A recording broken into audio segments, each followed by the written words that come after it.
How to clone apps on iPhone. Hello everyone, I am Bishaka and welcome to our channel. Now let's get right into the tutorial.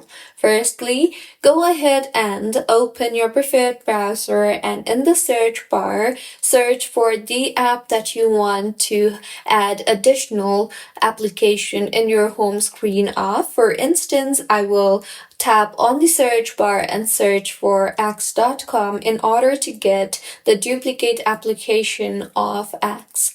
Now, tap on the share icon on the bottom right of your screen and then tap on the add to home screen option you see there, and then tap on the add option on the top right of your screen. And with this, as you can see in my home screen, I now have two X applications, where one X application will lead me to the app version of X and the other X option will take me to the web version of X. So this was about how you can clone apps on iPhone. If you find this tutorial helpful, please like the video and do comment if you have any queries.